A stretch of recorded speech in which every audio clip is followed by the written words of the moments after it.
तो hello guys, welcome to my channel. और ये मेरे चैनल का पहला वीडियो है। तो आज हम शुरू करेंगे पॉलीमर्स। ये शॉर्ट नोट का एक्सप्लेनेशन है जो मैंने खुद अपने हाथों से बनाया था और मेरी भी एग्जाम है। मैं भी नीट अटेम्प्ट दे रहा हूँ, दूसरा अटेम्प्ट है मेरा ये। तो चलिए शुरू करते हैं। Polymers are backbones of plastics, elastomers, fibres and paints और वर्निशेस। तो ये backbone of plastics, elastomers, fibres, paints and varnishes होते हैं और इनका मॉलिक्यूलर मास बहुत ज्यादा होता है, जो कि 10 पावर 3 से 10 पावर 7। तो आप इमेजिन कर सकते हो कितना ज्यादा मॉलिक्यूलर मास होगा इनका। Monomers are linked each other by covalent bond to form a polymer. ये तो आपको पता ही होगा। सेलुलोज जो कि एक नेचुरल पॉलीमर है, उसके सिंथेटिक फॉर्म्स भी हैं, जो कि है सेलुलोज एसीटेट यानी कि रेयन और सेलुलोज नाइट्रेट। सिंथेटिक पॉलीमर जो है हमारे डे टू डे लाइफ में जो काम आते हैं वो है प्लास्टिक, इनको पॉलीथीन कहते हैं, फाइबर्स, नायलॉन 66 इनका एग्जांपल है, और सिंथेटिक रबर जिसका एग्जांपल है बुना यस।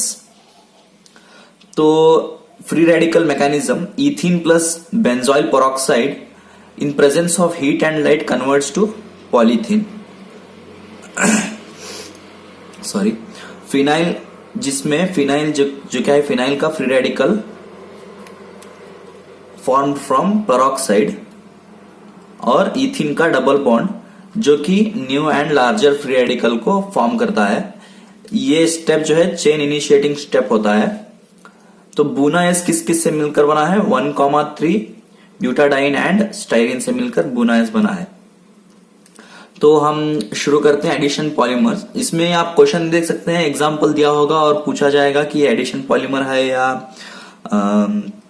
कंडेंसेशन पॉलीमर है, इस तरह का क्वेश्चन पूछा जाएगा। तो आपको ये ध्यान रखना है एडिशन पॉलीमर में कौन कौन से आते हैं। तो पहला है उसमें लो डेंसिटी पॉलीमर्स। हाँ, इसका जो है इसका उल्टा होगा। देखिए, लो डेंसिटी पॉलीमर्स है highly branch and straight chain. इसमें कैटालिस्ट जो यूज किया जाएगा वो है पेरोक्साइड और डाइऑक्साइड कैटालिस्ट। ये केमिकली इनर्ट एंड फ्लेक्सिबल होते हैं और पुअर कंडक्टर ऑफ इलेक्ट्रिसिटी होते हैं। तो अब देखते हैं दूसरा हाई डेंसिटी पॉलीमर। इसको जो कैटालिस्ट जो इसमें काम करता है वो है नटा-जिगलर कैटालिस्ट। ये पी ब्लॉक में आप लोग देखेंगे। तो ये इसका फॉर्मूला है, रट के जाना, कुछ ज्यादा ये नहीं है। Linear, chemically inert and tough and hard होते हैं ये। तो और एक देखते हैं पॉलीटेट्राफ्लोरोइथीन, जिसको हम टेफ्लॉन भी कहते हैं। हाँ, ये इंपॉर्टेंट पॉइंट है। Resistance to attack by corrosive reagent और use to making seal and gaskets, non sticky surface coated utensils. जो डे टू डे लाइफ में जो डोसा बनाने के लिए तवा यूज होता है ना, हाँ, उसमें ये यूज किया जाता है पॉलीटेट्राफ्लोरोइथीन, टेफ्लॉन। अब बढ़ते हैं आगे। तो पॉलीएक्राइलोनाइट्रिल कैटेलिस्ट इसमें जो यूज होता है वो है पेरोक्साइड।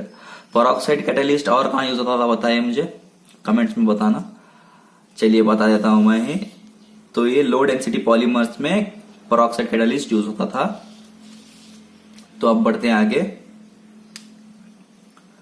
हाँ, पॉलीएक्राइलोनाइट्रिल मैं बता रहा था। Polyacrylonitrile used as a substitute for wool for making Orlon और एक्रेलन। ये आप गूगल कर लीजिएगा, ये मुझे भी नहीं पता है।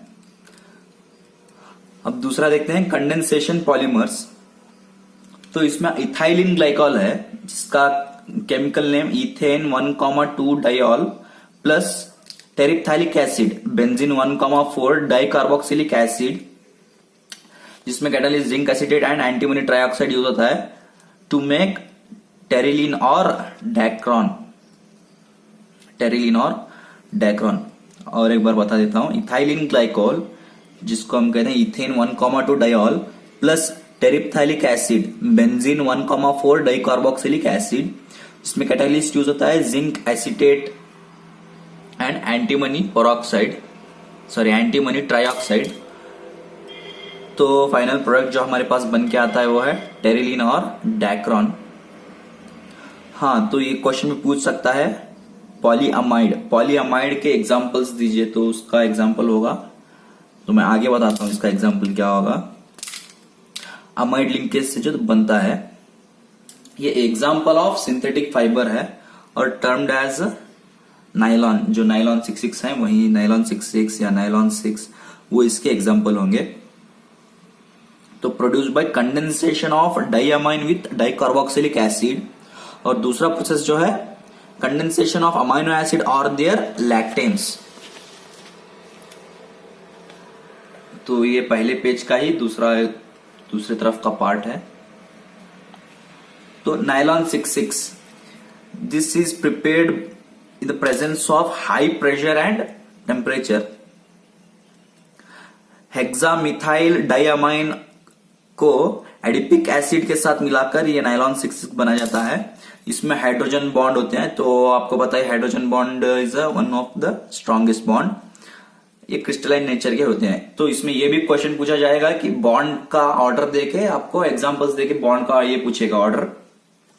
हाँ, तो अब बढ़ते हैं नाइलॉन 6 की तरफ। नाइलॉन 6 को हम परलॉन भी कहते हैं। ये एक प्रीवियस ईयर क्वेश्चन है, इसको आप याद रखिएगा।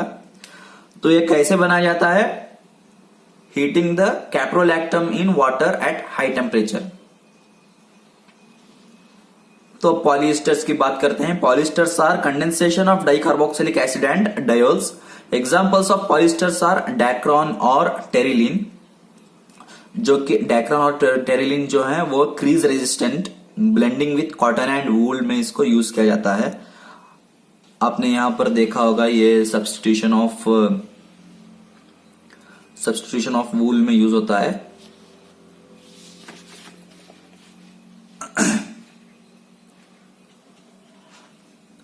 तो आगे का पढ़ते हैं। अब आता है फिनॉल फॉर्मल्डिहाइड, जिसको हम कहते हैं बैकालाइट। हाँ, ये ध्यान में रखिए, ओल्डेस्ट सिंथेटिक पॉलीमर का एग्जांपल होगा ये Bakelite. Phenol plus formaldehyde in presence of acid and base forms Bakelite. Initial formation ortho and para hydroxymethyl phenol होता है। इसका लीनियर प्रोडक्ट जो है वो नोवोलैक, जो कि पेंट्स में इस्तेमाल होता है। तो आप इसको ऐसे भी याद कर सकते हैं, नेरोलैक, जो कि एक पेंट की कंपनी का नाम है। तो ये प्रमोशन कुछ नहीं है। तो नोवोलैक को heat in the presence of formaldehyde forms Bakelite, जो कि थर्मोसेटिंग पॉलीमर है। ये आपको ध्यान में रखना चाहिए कि थर्मोसेटिंग पॉलीमर का एग्जांपल होगा बैकालाइट। तो अब चलते हैं आगे। Melamine formaldehyde polymers. आपने ऑब्जर्व तो किया होगा कि मैंने स्ट्रक्चर्स बहुत ज्यादा नहीं डाले, सिर्फ इसका स्ट्रक्चर डाल के। ये बहुत ज्यादा इंपॉर्टेंट है और स्ट्रक्चर्स आप लोग देख लेना टेक्स्ट बुक में। मेलामाइन फॉर्मल्डिहाइड पॉलीमर, ये नाम से पता चलता है कि it is made by melamine plus formaldehyde. तो अब स्ट्रक्चर याद रखना, 2,4,6 ट्राइअमाइन, 1,3,5 ट्राइअजाइन, मेलामाइन ट्राइअजाइन। ये देखिए, ये नंबर्स जो जिस जगह पे अमाइन है, कौन सी जगह पे अजाइन है, वो आपको याद रखना होगा। प्लस फॉर्मल्डिहाइड यूज, ये रेजिन इंटरमीडिएट है। ये पॉलीमराइजेशन के बाद मेलामाइन पॉलीमर बन के आपको आता है। Use in manufacture of unbreakable crockery. Unbreakable crockery का तो मुझे इतना पता नहीं है, आप गूगल कर लीजिएगा। आई थिंक ये किचन में यूज होने वाले आइटम्स जो होंगे वो होंगे। अब बढ़ते हैं आगे कोपॉलीमराइजेशन की तरफ। 1,3 butadiene and styrene are good substitution for natural rubber. तो ये सिंथेटिक रबर के बारे में है, 1,3 ब्यूटाडाइन एंड स्टाइरिन। तो अब बात करते हैं नेचुरल रबर के बारे में। Natural rubber weak intermolecular forces permits the molecules to be stretched। मैंने आपको पिछली बार भी बताया था कि इसका जो मॉलिक्यूलर फोर्सेस हैं उसका एग्जांपल पूछेगा, एग्जांपल्स देके ऑर्डर वाइज अरेंज करने के लिए पूछेगा। तो स्ट्रॉन्गेस्ट होगा कौन सा? Hydrogen bonding, nylon 66। उसके बाद फाइबर्स, उसके बाद जो है नेचुरल रबर्स, क्योंकि इसमें वीक इंटरमोलिकुलर फोर्सेस हैं। Molecules to be stretched, cross links are present, formed by colloidal dispersion of rubber in water। तो ये formed by colloidal dispersion of rubber in water। तो ये है लीनियर पॉलीमर के examples हैं। ये कैसे नेचुरल रबर कैसे बनता है, 2 मिथाइल 1,3 ब्यूटाडाइन, मतलब इसका एक और नाम है 2 मिथाइल 1,3 ब्यूटाडाइन आइसोप्रीन और सिस 1,4 पॉली आइसोप्रीन। ये टेम्परेचर इंक्रीज करने में सॉफ्ट होता है और टेम्परेचर डिक्रीज करने में हार्ड होता है, ये आपको याद रखना होगा।